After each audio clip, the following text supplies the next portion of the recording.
Hello everyone. Welcome to Bangers, Bops, and Banter. It's episode 31 now. Damn, you remembered. I'm proud of you. Thank you. I'm one of your hosts, Joe. We got Brendan also. He's the co-host. I'm the co-host, Brendan. And we have a guest today. Me. What? Oh God. How do you get in we'll know here? who that is. How do you get in here? We're not saying your name anymore. Okay, moving on. Yeah. Okay, guest. Thank you, Mr. Guest, for having me, host. You're welcome. Host 1 and host 2. Yeah. Wow. Hey, Wait, which one's host 1 and which one's host 2? I want to know. Who be the first one? I mean, who pulls most of the weight? It's really a collaborative effort. It is. I mean, I get the news ready and everything, so that's true. Yeah. Yeah. I don't even look at the news beforehand. It's most of the time it's a surprise to me. Yeah. Like, oh, Megan got shot? I didn't know that. Whoa. That was a fun week. Also, any news about Trapped, always Oh a pleasure. man, it's to have. great.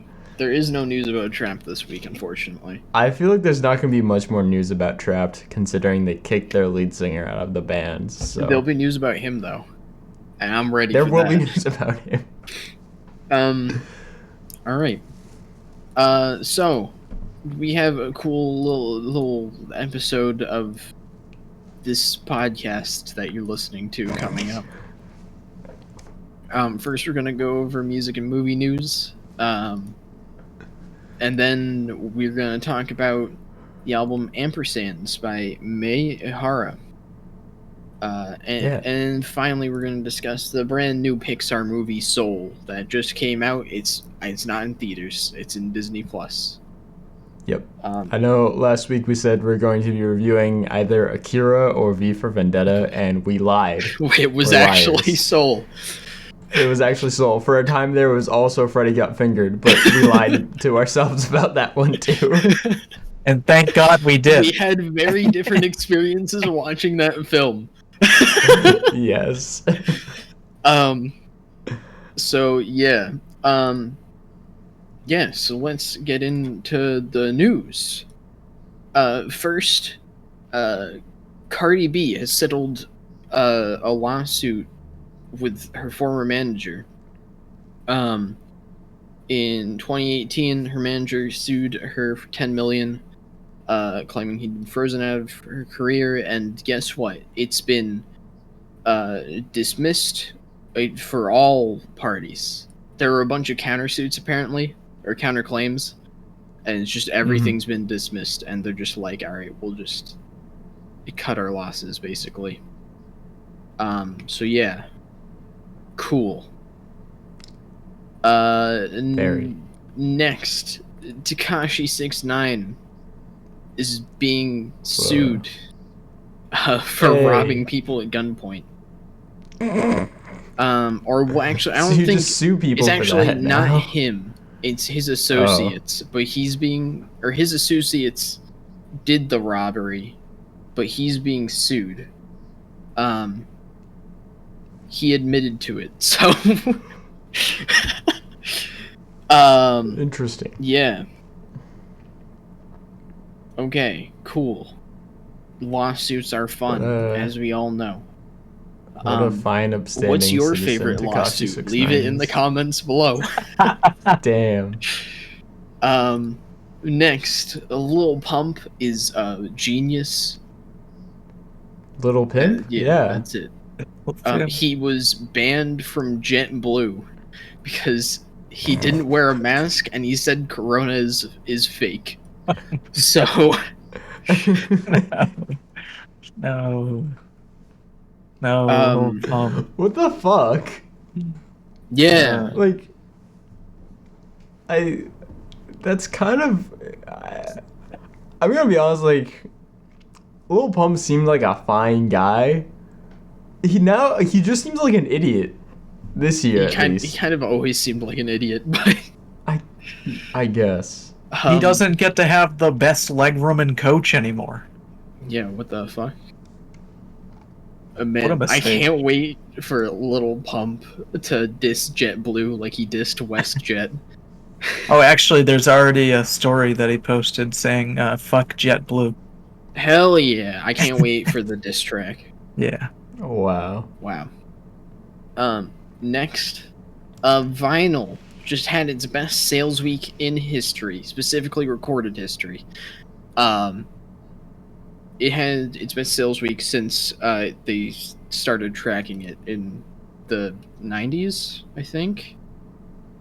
Where is it? I read it in the article. Where did it say it? Yeah. This is the biggest week the format has had since Nielsen slash MRC data began tracking sales information in 1991. A total of 1.842 million vinyl albums were sold in the week leading up to Christmas. So that's cool. That is It's a cool. lot. I just want to say, they're saying that vinyl sales outpaced CD sales for 4 separate weeks in 2020. Yeah. How are CD sales still that high? That's a good question. Like- I mean, So if you want like the physical like medium, the physical music, CDs are a nice way of getting that yeah. because you don't have to pay $20 for a vinyl. You pay like a couple bucks for a CD. Right. Yeah. I don't know. Like Walmart's and Target still have like giant CD music displays, so I assume people get their music from there. I don't know. That's fair. Yeah. All right. Finally, in music news, I had to put it in because, of course, I did. Playboi Carti's Whole Lotta Red is out now. Stream it now. It's not very good, but stream it now. I thought this album was supposed to redefine music. Yes. Well, you see, Playboi Carti invented music, Okay. so he really just reinvented his invention. Yeah. You know. Yeah. It's like if the guy who made the wheel came out with the wheel too. Kind of insane. Yo. Oh man. Yeah. The response to Whole Lotta Red has like generally been very negative from what I've seen. Probably because it was just hyped up to like infinity, which is like it's like so many things this year. It's just been that. It's been like a thing comes out and it really doesn't meet expectations. You have any experience with that, Jason? No. Okay. I don't play bad things or listen to bad things or anything like that. It's like that would be a waste of fucking everything.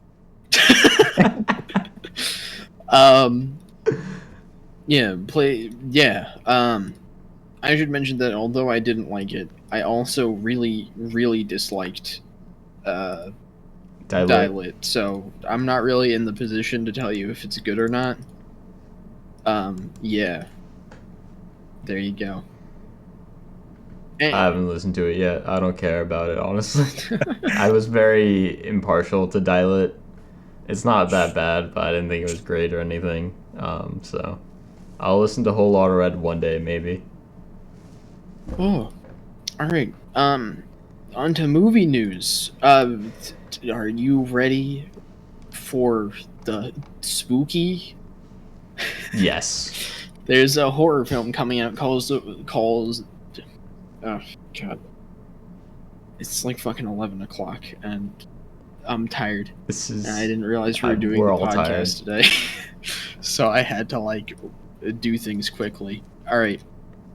Sorry. There's a new horror film called The Retaliators coming out, and it has like a bunch of music people in it.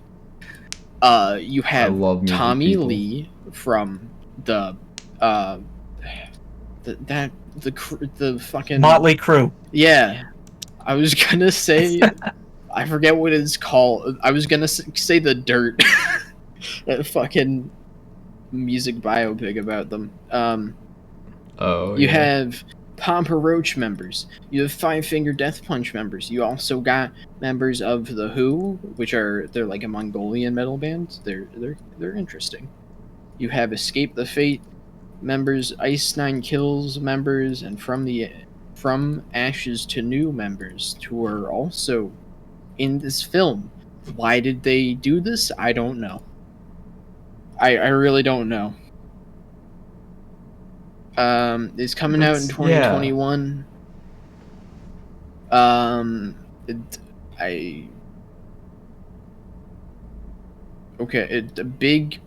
Big prediction here. This film is probably gonna be bad. Probably. Yeah. It seems to be relying on a gimmick of having popular artists in it, which doesn't really speak well for the film's quality. Yeah. Anyway, we got more news. More movie news. We're doing more. Warner Bros. Has fast-tracked Wonder Woman 3, which is going to be written and directed by Patty Jenkins again. So, cool. That'll be interesting. The response to Wonder Woman 2 has not been great. Most of what I've seen has been, like, fairly negative, so... I saw someone comment, like, on Twitter or something about their experience watching the movie, and they said that, like, Wonder Woman 1984 suffers from the fact that, like, when you see it in theater, it's kind of more of an experience, but when you sit there and just watch it on a streaming service, you're like, you don't have time to, like, have fun. You just kind of sit there and think how much it sucked. And it takes away, like, the theatrical experience of actually watching an action superhero movie like that. I haven't watched it myself, so I can't really speak on that, but I know it has, like, a 60 on Rotten Tomatoes right now, so... Yeah, definitely. Most of what I've seen about it has been just like, oh man, I watched Chris Stuckman's review. He's trying so hard to be positive, and I respect that, but like he's trying so hard. You watched Ralph's 3-hour review? No, yet? I didn't. I saw that and I was like, what the fuck, Ralph? I don't know how he has 3 hours to talk about that movie. Yeah, it seems like it's just a conversation with him and someone about it. Okay. So, yeah. All right. Next in movie news, finally in movie news, is a Mad Max spin-off movie called Furiosa, and it's releasing in 2023. Which seems cool. It's directed by George Miller again, and it's going to be starring Anya Taylor-Joy, which I'm always hyped for. Yeah. Yeah. Wow. All right, let's talk about the album. Yeah, the album. Jason, you wanna introduce it? It's your pick. Why'd you pick this? Why'd I pick it? I mean, it was on my Spotify homepage, so I had to pick it. Of course. That's about it. Well, okay. You could have picked Whole Lotta Red, and you didn't. Yep. That's true. So I'm not a genre guru, but I believe this is a J-pop album. I consider this... I would say it's like jazz pop with like dub influence. That's what I was gonna say. That sounds like dub. It reminds me a lot of Fishman's. Yeah. I have to say I like Fishman's a lot more than this. Oh. Yeah. But this is an album by May Ehara, who has released. This is her second full-length album, I believe. And it's all right. It's pretty good. It's a Japanese album. That's my response. I can't find the lyrics anywhere, so it's kind of like listening to an instrumental.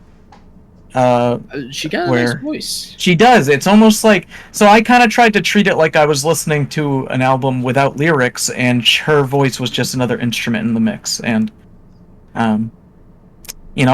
for that listening experience, pretty good. Probably nice to know what she's saying, but I don't know where to find that. I tried looking for lyrics as well, and I couldn't find anything. Okay, it's probably not like Nazi shit, so we're good. It's probably. What if though? Oh man, it's like very slow, laid back dub instrumental, and she's like, "Yeah, Jews don't deserve to live." Oh no. So we don't. Anyways, but I want to say a couple things. I don't know how long we'll be talking about this. I don't know how much we have to say overall. It's like a pretty chill album. It's very low and slow for the most part. Just lets you like relax, and there's, these sounds going on. And that's one of the things I like about like dub music, is because they tend to have that quality. I'm not personally like the biggest fan of like reggae and dub music. Just not really my genre, I guess. There are certain like exceptions, like Fishman's. I love Fishman's. I think their entire body of work is pretty great. Ehara, on the other hand, doesn't. Wait, Fishman's like really Shinji's. I'm just talking about. No, Fishman's I'm sorry. now. You were talking about Fishman's, and Jason's like face was like like the entire time. Do you not like Fishman's, I'm Jason? actually I'm making that face because I lost my notes. Oh. Forgot to save the file, so I'm just gonna have to riff off of. I haven't listened to Fishman's. Go listen to Okay, Long Season. It's like one of the greatest albums ever made. Give it a like Yeah. on Spotify.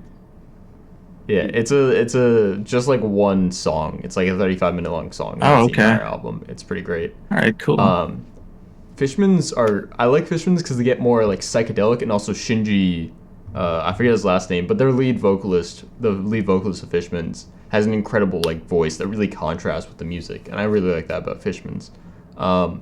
Meihara she's more in tune with the instrumental, I guess.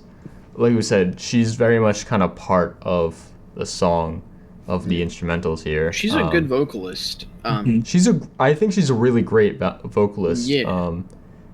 There's some like really catchy songs here too occasionally.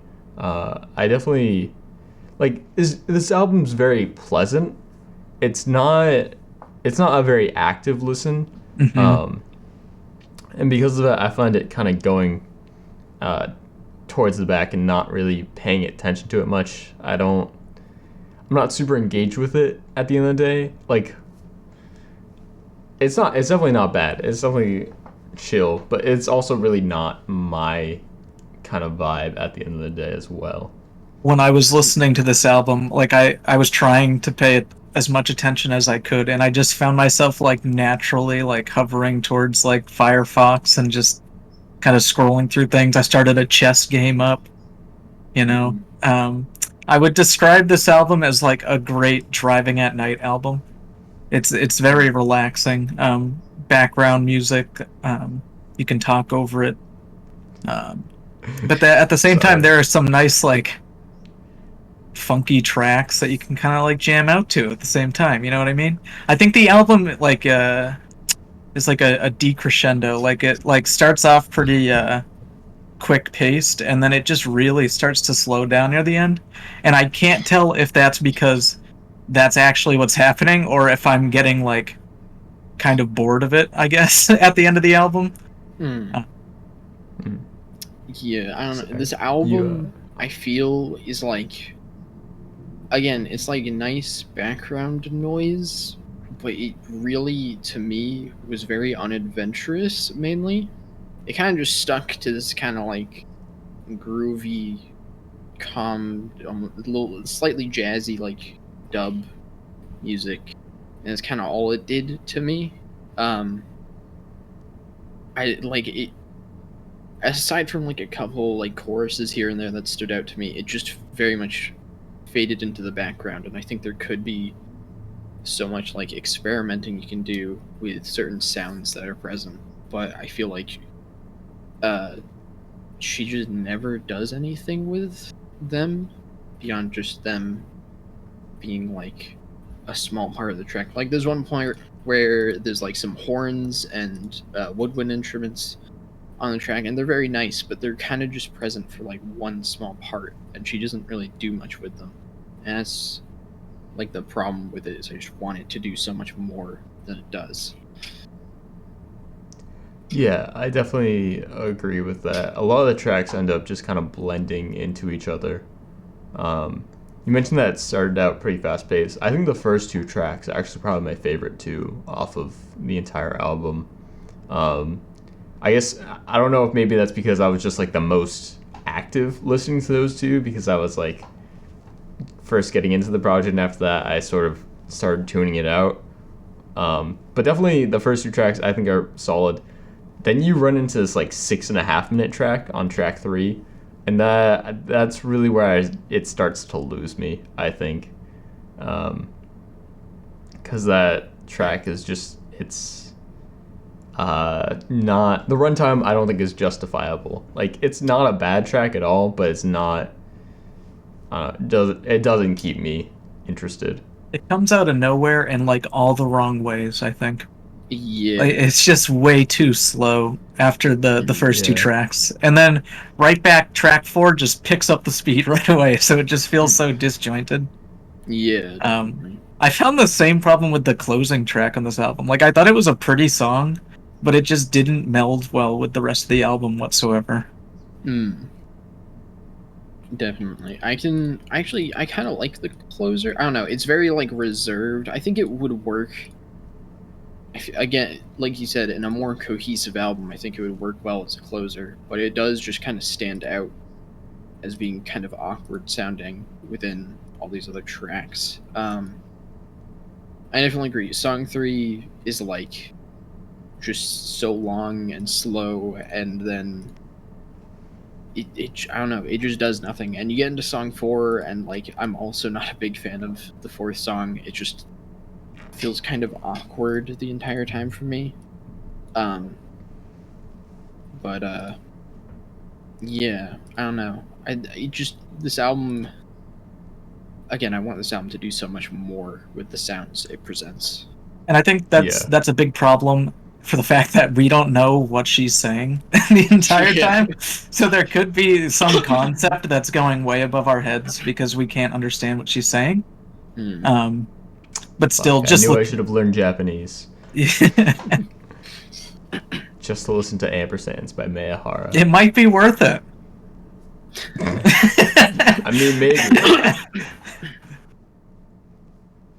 Yeah. Yeah, maybe this is like a revolutionary, life-changing experience, but only if you know Japanese. So, because we're 3 white dudes who don't know Japanese, you're not gonna find that perspective here, unfortunately. Damn. If you know Japanese, comment below the lyrics. That's the whole album. Yeah. Yeah. Do we have anything else to say about this? This feels like I don't know. If you like this, go listen to Fishman's. Yeah, definitely go listen to Fishman's. They're like incredible. Yeah. Amazing group. It was kind of funny. You mentioned how like this would be a good album for like night driving. Fishman's literally has a song called "Night Cruisin'," which is a fantastic song. Yeah. Anyways, yeah. I don't have a ton to say about ehara. I guess it's it's a cool vibe, but not really my thing. I would, and I probably will put this on to like study too. Not a bad album for that. Yeah. If you're just trying to chill. Yes, we should wrap up now. I guess. Alright, I guess I'll start. Sorry. This album is just kind of boring. It fades into the background. There's not much present to really keep me engaged on this album, and I think there's elements that could turn into interesting things and ideas, but they just aren't explored at all. It's pleasant, I guess, is the best thing I can say about it. But it really just did nothing for me. I'd give this like a 5. It's certainly not bad. But like I'm never gonna listen to this again unless it turns out it's like unless like 10 years from now I figure out what the lyrics are once I've learned Japanese, and like it blows my mind. But yeah. Yeah, 5 out of 10. Yeah. I'm kind of in a similar vein. I think it's pleasant enough to the point where I'm like slightly positive on it. But it's certainly not like my highest acclaimed album or anything like that. I'm at in between like a 5 and a 6, I guess. But it's fine. It does what it wants to do. It's there. It's cool. But if I'm looking for this kind of vibe, there's definitely other artists I would rather go to. And yeah, I'm on the same page. I'm a little nicer than you guys, so I tend to score things a little higher. But yeah, I mean, like I'm fond of albums like this that you can kind of just put on and forget about. Especially as someone who doesn't tend to fill in time by listening to music a lot. I tend to use music as a background noise, and for that reason, I gave this a 7 because I think that it does that very well. And I think that there are some select songs on this album that I could take and like listen to and enjoy actively too. So it's not revolutionary, but for what it's trying to accomplish, I think it does fine. All right. Well, Cool. yeah, I guess that brings us to the thing that we all watched, called a movie. Soul. No, it's called a movie, but it's also called Soul. It is called Soul. Yeah, Soul is Pixar's newest film. Jason, I guess you can introduce it. Soul is a Pixar movie by the animation studio Pixar. Whoa. And you kind of know what to expect if you've seen a Pixar movie before, but man, I fucking love Pixar movies. And this one is no different. But anyway, Soul is about a man who becomes a little blue soul. Oh, spoilers for Soul, by the way. Oh, well, yeah. This is a review podcast. Yeah. But anyways, it's about a man who goes through a life-changing experience, and rather than figuring out how to come to terms with death, he figures out how to come to terms with life. Something like that, That's not a bad way to put it, actually. Yeah. This movie, like, makes you feel happy to be alive, I guess. Yeah. There's so many just beautiful moments in the film where because Joe Gardner, through a little quote unquote heaven mix up. It's not really heaven, it's just a ethereal plane, but we'll call it heaven because it's just easier. This movie convincingly disproves Christianity. Let's go. There's just Jerry and Terry, and there's no God. I want to say one thing about Terry. If you guys have seen some of the woman who voices Terry, her name is Paula Holmes, I think. Or no, Rachel House. I don't know where I got Paula. Oh, because Paula's who she plays in Hunt for the Wilder People. That's where I got it, I think. But if you guys have ever seen Taika Waititi's films, she's in Hunt for the Wilder People and Thor Ragnarok. So I just could not get that mental separation between those characters and Terry in this film, which was really funny to me. But anyways, yeah. Also, Daveed Diggs is here, so that's cool. Yeah. Also, I don't know. I guess I kind of discredited Jamie Foxx as an actor. I know he's a good actor, but I thought he was just kind of action films and not really great with the more touchy-feely stuff. But he does fantastic in this movie as they got tea. They got tea. They got tea. It ain't no easy grab. They got tea. Jason has no clue what the fuck we're talking about. Oh. He does an absolutely fantastic job, I gotta say. Anyways, the point I was saying is, so Joe Gardner, he has to teach a soul how to live, Yeah. how to be a person, essentially. And the thing is, he doesn't really know how to be a person himself. He is a cat. He thinks he knows. Well, he becomes a cat too. A cute cat. But like, Yo, I'm sorry. There's a post on the Movie Circle Jerk subreddit that has a poster of 9 lives, and the title is just Soul 2020. That is so good. All right. No, but like, Joe, he's so focused on what he thinks he needs to do in life that he's, it's like, I think Ferris Bueller put it best when he said life moves pretty fast. If you don't stop and look around every once in a while, you might miss it. And then because you're missing it, you fall into a manhole and die. Mm-hmm. I really like the separation between like kind of like what our passions are and what life is about, because I think that it's easy to mix those two things up. But like the imagery of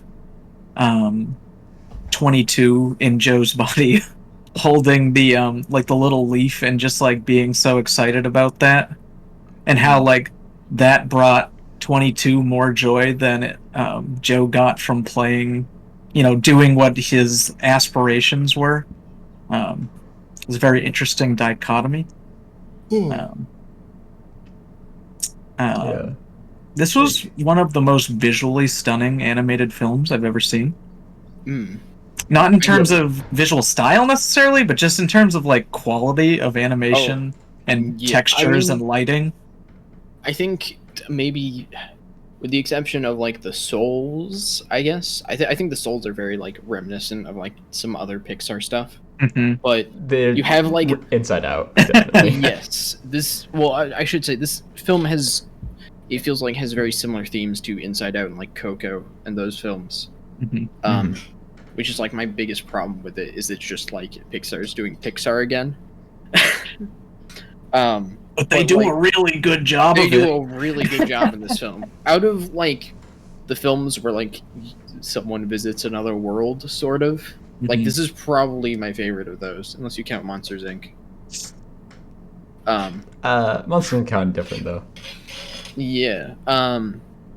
The visual style of like a lot of areas within the Soul world is really fantastic. I love the lion people.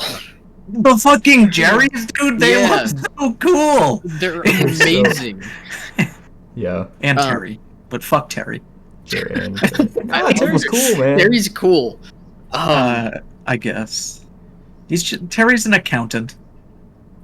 We hate accountants on this show. Let it be known. Damn. Whoa. My best friend's an accountant.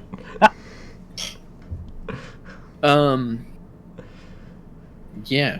Like a lot of the visuals in the Soul world are really cool in the way they kind of like make these concepts. I love the concept of the lost soul, where they're like people who are like obsessed with or like they just like lose focus and are just like stuck essentially in a rut. Yeah, and how it was mentioned how the lost souls are very similar to people who are like in the zone. Yeah. But like one is positively and one is negatively, and how that can kind of develop into an obsession. Yeah. I have to say I like the visual style of the Soul world, but I think the like normal world, the human world, looks way better. Like, it's just gorgeous to look at. And I kind of wish we just got a Pixar film that's about, like, normal people doing normal things. Just so we can have this animation more. I actually kind of wish this film was just, like, a jazz pianist doing It things. would, it would Whiplash, but Pixar. Yeah, kind of. Maybe not as intense, but This movie could have benefited from J.K. Simmons. Just saying. just I think any movie could. J. Jonah Jameson. Yes. But to what you said about like the real world being beautiful, there's this like zoomed out shot of Manhattan that was obviously computer animated, and man, that looked like real. Oh yeah, there's when is it? When Terry gets into the normal world for the first time, it looks like they just animated like something over a real shot. And then like an animated character walks into frame and I was like, "Oh wait, this isn't real." This movie had RTX on, you might say. Yes. Honestly, though, they rendered there are this times where with a 3090, you know? Yes. Yeah. No, I remember like the one scene where Joe was like walking down the stairs to the jazz club, and it like he looks like very animated, but the stairs and like the pictures and even the things in the picture frames look so real. It looks so good. Yeah, this film, it looks incredible. Yeah. You know, animation, it's come a long way. I would say watching this after like maybe it's just because I've been binge watching Pixar movies. But like cuz like I watched like the Lorax a while ago. Oh my god. Like even Pixar movies that were made before the Lorax look so much better in every way. And I think that like I mean just in general Pixar movies look way better than like most other like 3D animated films. In a way that feels like unique to Pixar. I do think they give films like a very interesting visual style and like create some very memorable characters in a way that I don't think most other studios do. I mean, there's some exceptions. Brave, but yeah. Thanks, Steve Jobs. Yeah, thank you, Steve Jobs. Also, I do want to mention this is something that I was thinking, and I'm not 7, so I don't have a real perspective on this. I feel like this was like scary at some points. Like there were some nightmare fueling animations. Like the Lost Souls. The Lost Souls. When they come into attack, you better run back. They're fucking Lovecraftian. Yeah. I think it's also, I mean, just in general, I feel like this movie is like a more mature take on, again, like the themes expressed in like Inside Out and Coco. Just the way that everything's presented feels more grown up. It makes me want Pixar to just go fully like grown, like make just a animated movie for adults, please. Well, I definitely think to fully understand this movie, you kind of need to be an adult. You kind of have to have lived, to a certain point, definitely, and like try and have passions and experience joy in life. Not that kids can't do that, but I don't think they've really fully comprehended, I guess. I don't think that kids have like existential crises about their purpose in life. and like there's so much to do in this movie with like anxiety and insecurities and stuff as well, which I was like, no kid's gonna get that, no kid's gonna relate to that. I don't know. Yeah, definitely a pretty adult film, I think. And maybe that's why it resonated a lot with me, but I think a lot of Pixar movies have a lot for adults too, but I think that what you're saying about this film is definitely still true, that it kind of is certainly more adult than something like Inside Out. That's not to say that Inside Out isn't enjoyable as an adult, but it was definitely a lot easier for me to connect with the feelings that Joe was having throughout the movie. Yeah. It feels similar to like Up, where like I watched Up as a kid and like I enjoyed it, but I did not understand it, and then like I watched it recently and I was in tears most of the film. Yeah. So, yeah. Yeah. If you, by the way, to any of our listeners, if you haven't seen the Pixar films you grew up with as a kid, go rewatch them. You will have a sad time.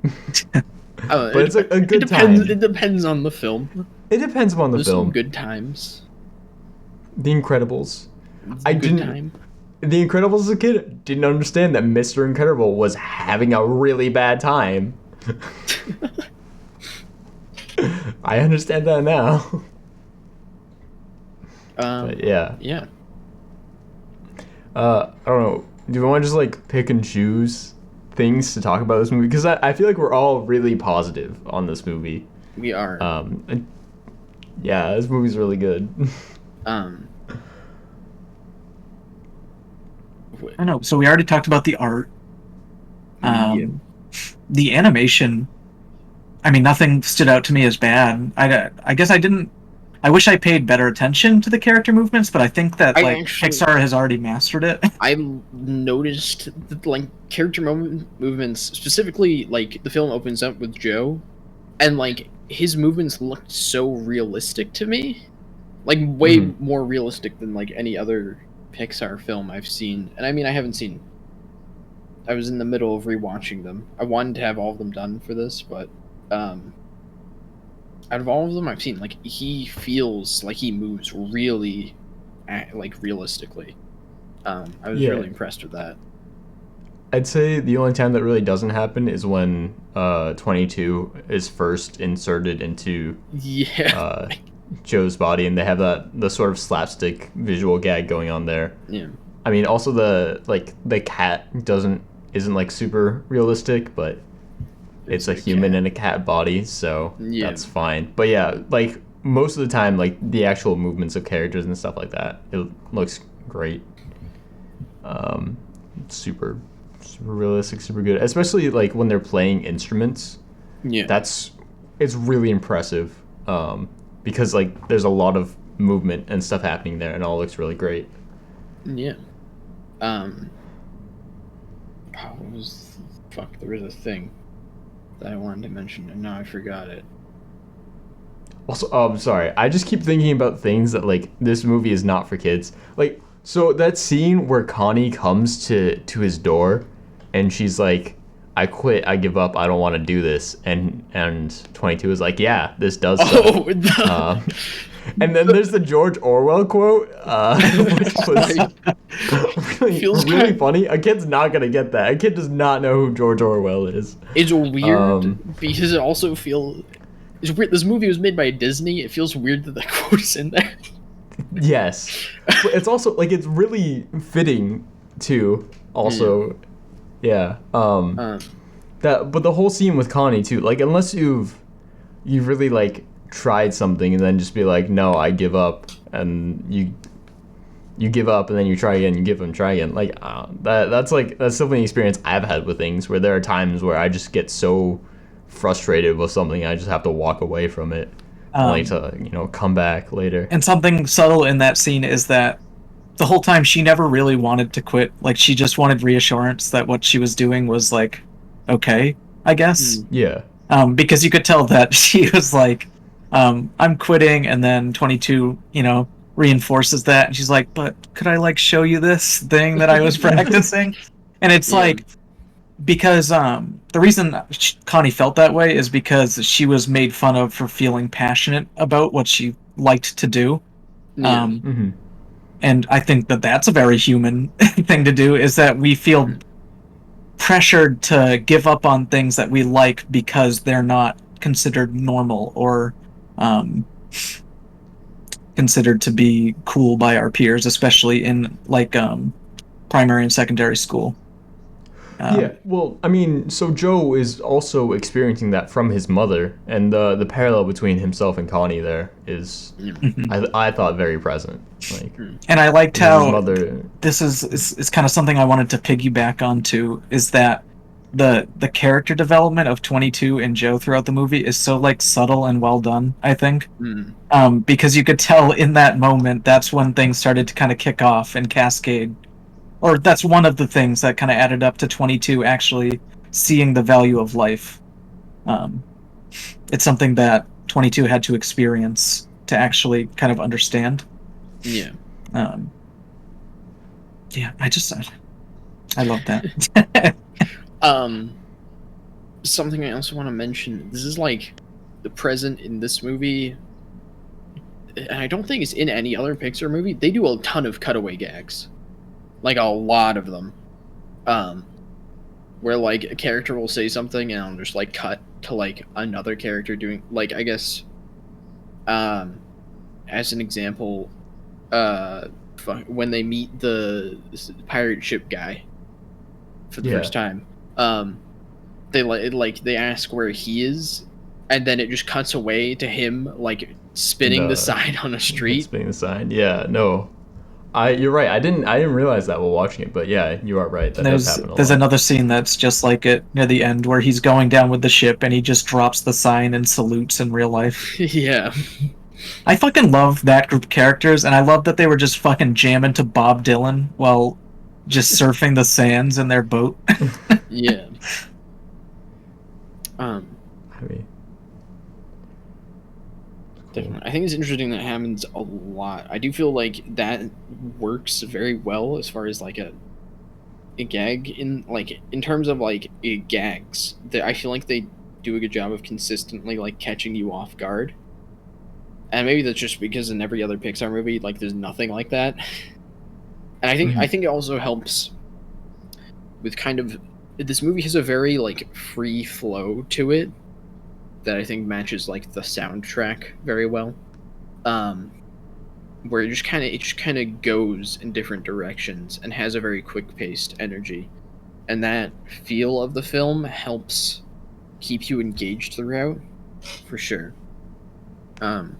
There's like never a point in this film where the story feels like it slows no, too much. So yeah, I have kind of a complaint in that in that area. It's actually, it's not that it was like too slow. It was that the moment where you basically are coming to this climax where 22 and Joe are able to get back into their body, and they go through this whole like chase scene kind of thing, and then 22 ends up throwing the completed like Earth badge to Joe, and it all happened a lot like very fast, and it felt really weird at first.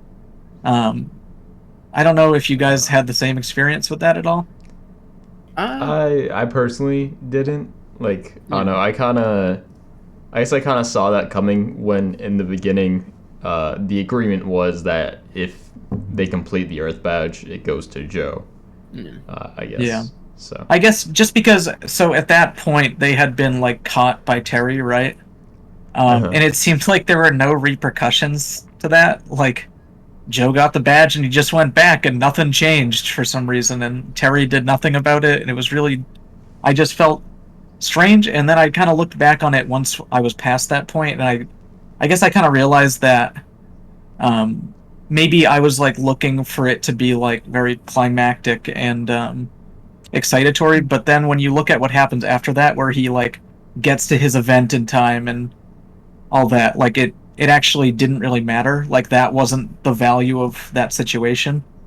I don't know. So you like what I mean is like you're rooting for Joe to get to his his thing with his little show, right? Dorothea Williams. Yeah, Dorothea Williams, and then it all happens, and it happens really quick, and then you just don't care anymore. But I think that was intended in hindsight, because at the same time, Joe thought it was going to be something more than it actually was, and that's evident by his reaction after the fact. Yeah. The Dorothea Williams like jazz event is not. It's not what matters at the end of the day. You know, what matters is that Joe learned how to live. So I'll say I was confused in that moment. Williams. I was confused in that moment, but I think that kind of talking it out and thinking about it, like, it was actually probably perfectly done, because it was something that was the viewer was expecting to be climactic, and it wasn't, and that's exactly how Joe was feeling in that moment. Yeah. Yep. Uh, I guess if I have one complaint about this film, it's the ending where Joe just gets to go back. He gets to live. Had Joe, because we see him. He's on the track towards the great beyond, and he's accepted like death. And I was ready to fucking burst out into tears. But he gets to go back, and I kind of wish he had died. Not that wish you had fucking bad, died, bitch. But it would have, for me personally, it would have led to a much more emotional ending. And honestly, I don't know, he kind of cheated death in the first place, you know. It didn't. It felt like. Go ahead. Sorry. Or well, I just want to argue. I feel like I understand where you're coming from. But that's kind of like feels like that's the opposite of the point of the film. So the entire point is to like is him learning to live. I get that. So I mean, at that point, in like his real body, he was just like playing piano or something like that. So it would have been like, it would have been weird. Just fucking. It would have been weird, but also I kind of felt the same way, Brendan. Like I thought that it felt like a fitting wrap up, but at the same time, it didn't feel right. And also, him living didn't feel right to me at the same time. So I don't know like what the compromise is there. I wouldn't say that I was dissatisfied with the ending, but I would say that it did seem like he was going, and it just kind of felt like a cop out at the end. But at the same time, the whole point of the film is like figuring, or coming terms to life, right? Coming to terms with living and how to live, and not coming to terms with death. And I don't know, it's kind of weird.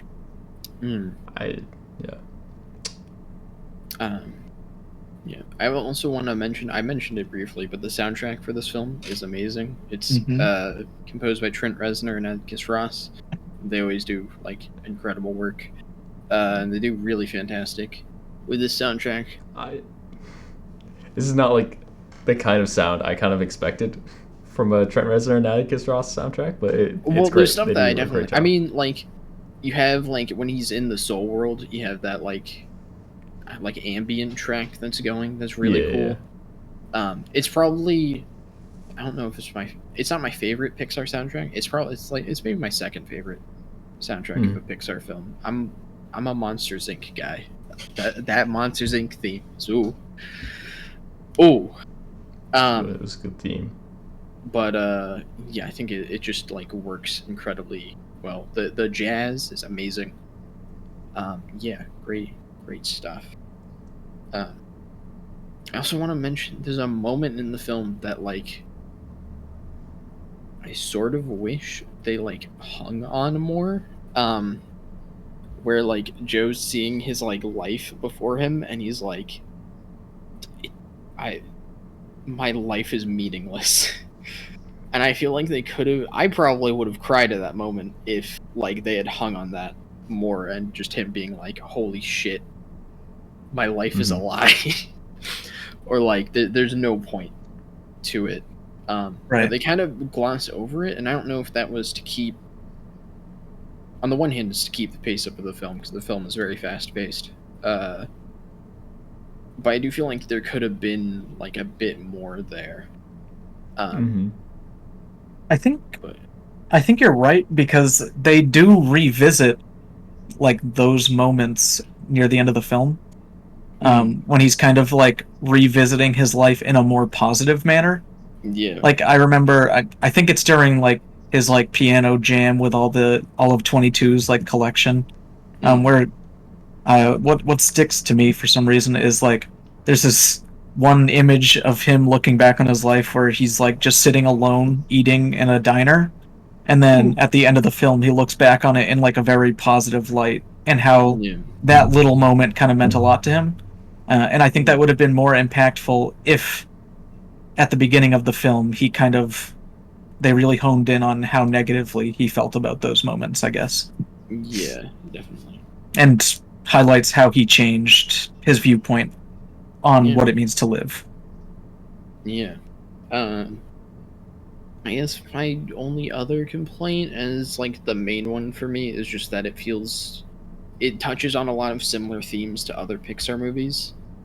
Again, Coco and Inside Out, a lot of it is like a lot of those themes is about like kind of how you like live your life. Like in Inside Out, it's like, you gotta feel all the emotions. They're all good. And then like, Coco is I haven't watched Coco in a while. But it feels very similar kind of to those films. And I think that kind of Coco very much like dealing with death and what is Yeah. the meaning of life and stuff like that. Yeah. Go watch our Coco episode of the podcast. Whoa. Whoa. But yeah, that's like my main other thing is specifically in the spirit world, I'm like, it feels to me a bit too much like some of their other films. But yeah. Yeah. I guess are we coming to conclusions? We sure can. Who want to go first? Is it me? I guess I'll go first. Go for it. Okay, I think this film is really fantastic. I think this is probably, I haven't watched Pixar's more recent films yet, but I have a feeling this will probably be one of my favorites of them. It's beautifully animated. It's really fun. It's really fast paced. I'm glad they're going for something that feels more mature in terms of its themes and presentation. And I think that really adds to the enjoyment for this. Again, my only problem are like a couple small things, and that it feels too similar to some of the previous work. Yeah, overall, I'd give this like an 8 to a 9. I'm a bit more towards an 8, but yeah, great movie. Yeah, I also agree that it's a great movie.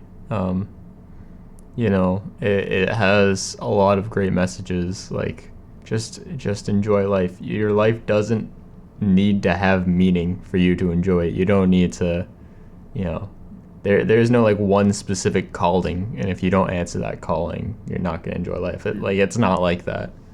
You can just live and be happy living.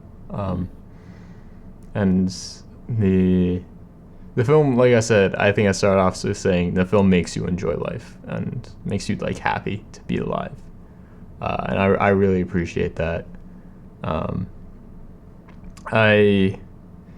guess maybe it's just because I'd like to have seen it deal with, I guess, the effects of like death more, but that's a bit morbid for a kids film, so maybe I really shouldn't expect that out of Pixar. But they kind of did that with Coco. Yeah, sort of. I don't know. They didn't get real depressing with it in Coco. It was a very positive take on death. Yeah. Which is, it has its promises, but yeah, it's still overall an incredible film. I'm at like a 9 out of 10. 100% agree with you guys. I love all Pixar films, and they did not miss this time. Even Cars 2? I haven't seen Cars 2, so I'm not going to count that as all Pixar movies. But this film, it's beautiful. It's beautifully animated. The music is very fitting. This will make you laugh. It might make you cry, depending on what mood you're in when you watch it, or what point in your life you're in. But I definitely teared up. So this is something that if I see it on TV, I'll always watch it, and I'll probably revisit it, relatively frequently. So I'm at a 9 to 9.5. There are a couple things that I wish were different, but overall they don't hamper the film enough for me to feel less than a 9 or a 9.5. So yeah. Wow. In summary, we recommend you watch Soul. It's a great movie. Yes. Yeah, go watch Soul. Go watch Cars 2. Equal quality films. Definitely. They're both by Pixar. So, yeah. As we all know, all films by the same director or animation studio or whatever, all the same quality. Not by the same director. Mm-hmm. Yeah. I don't know. Pete Docter, he got a real good track record. He really do. He good at the films, you know? Yeah. Yeah. Yeah. All right, let's rippity wrap it up. All right. Excuse me. We got an album and we got a movie for next week. The movie better be Cars 2, because I'm ready. Oh. Unfortunately, the album is going to be The Black Parade by My Chemical Romance. And the movie is going to be Persona, directed by Ingmar Bergman. Oh, interesting. Yeah. So not Cars 2, but... Clearly Cars 2 would have been a much probably better around choice. the same quality. Okay, look. In Cars 2, the disabled people are the villains. That's Cars I haven't 2. seen Persona. That's literally so that's Cars 2. That's not a joke. Disabled people are the villains of Cars 2.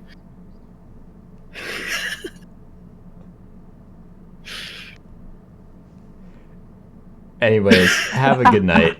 Yeah, have a good night. Good night.